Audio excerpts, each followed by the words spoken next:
Hello, my name is Raffa, and this is my summary of assessment results. To start, I will explain a little bit about my student. Her name is Tamara, and she was a delight to work with this entire observation time. She was incredibly smart, she was very kind and polite to me and her teachers the entire time. I was able to find out that she was really into art because of the pictures I have behind me. She knows Pokemon too.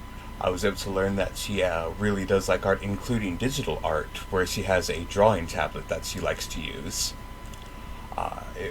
She made it a very fun time.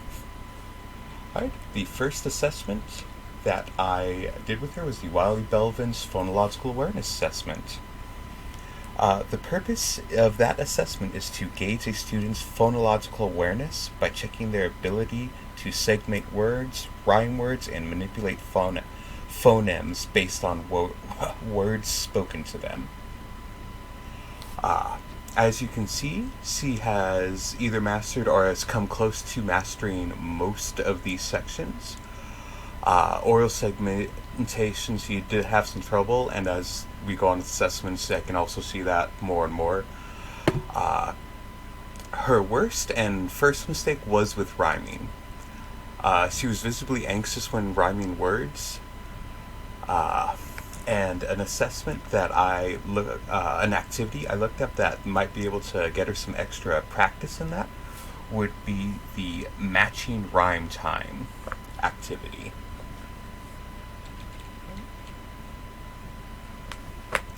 The second assessment I gave her was the core phonics survey, and that assessment's goal is I'm so sorry. The assessment is used to gauge a student's phonics skills that is normally presented in reading. It also provides data growth and mastery of these skills while showing where the student needs more instruction. So in the first segment, strategic, she almost scored perfectly. The only thing she missed was the long O sound. Other than that, fine. In the attentive, she didn't do as well, hitting a little higher, still doing okay, but her lowest one was the low frequency vowels and consonant spelling. Now, multisyllabic words is still intensive, but I somewhat split them up. And for her, when she was taking it, she was directly telling me she's only now starting to learn these words. And after observing her working in class, I can say yes, she is just getting into multisyllabic words.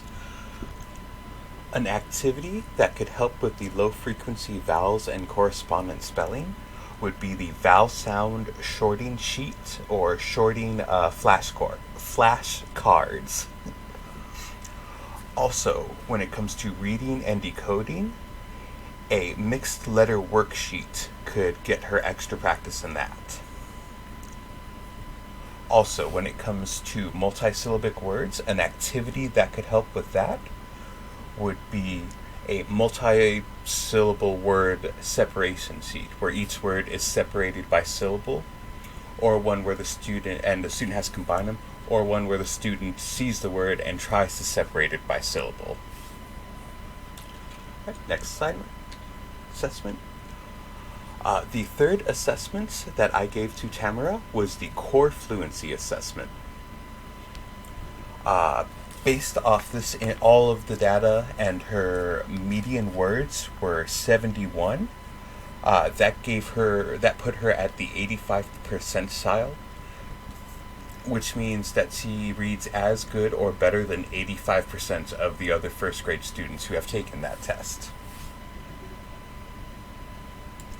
Being in the 85th percentile, an activity that would help her out just to get her fluency up just a little bit more would be the repeated timed reading activity.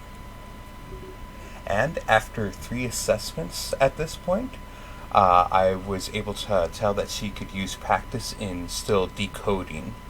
An assessment that would help with that would be word step. Alright, next assessment.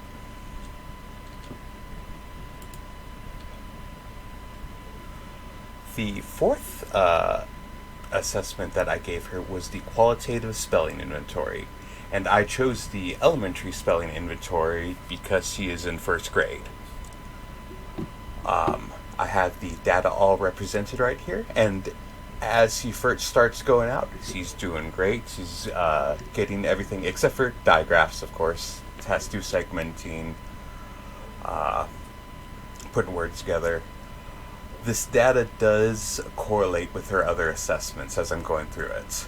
And at the end, it puts, with this data, I was able to put her at the late letter name alphabetic spelling stage.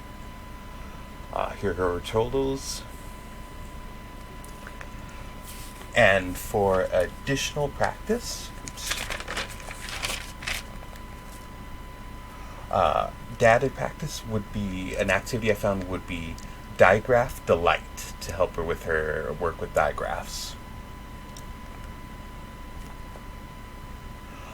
Words that I chose that for her to work on, also based off digraphs, would be why, who, whisper, shade, shark, and share. Her mistakes did come with Y8s and S8s a lot in the activity. Those are the reasons I picked those words.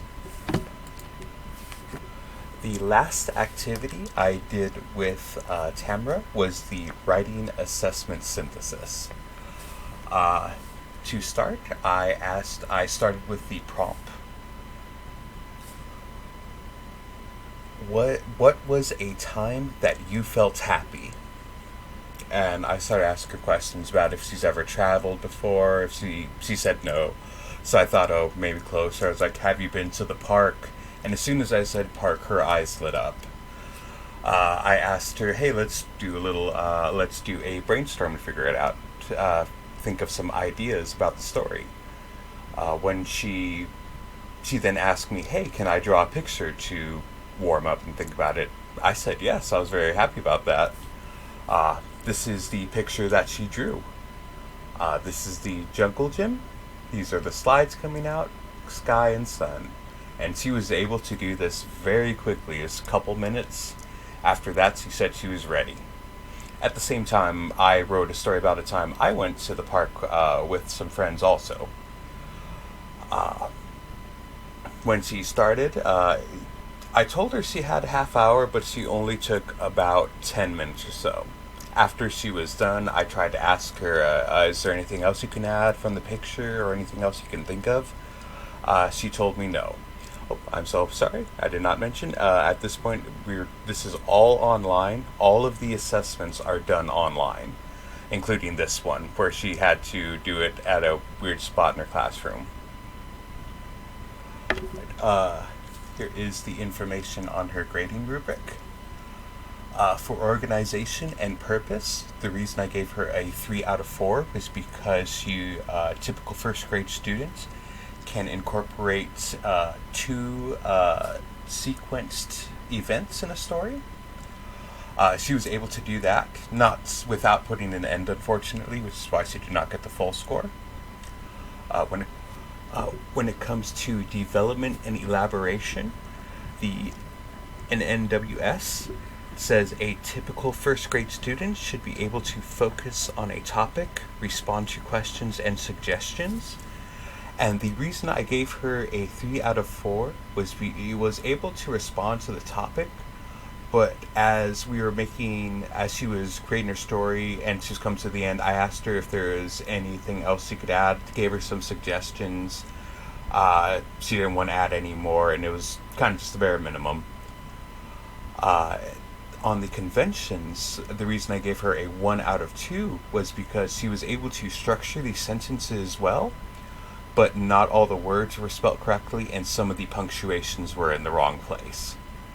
But it is a little misleading because it is a 1 out of 2, but it's a grading level of 0, 1, or 2, so she still hit in the middle. An activity that could give her a little extra practice with writing would be acrostic poems, all about me and my favorite things.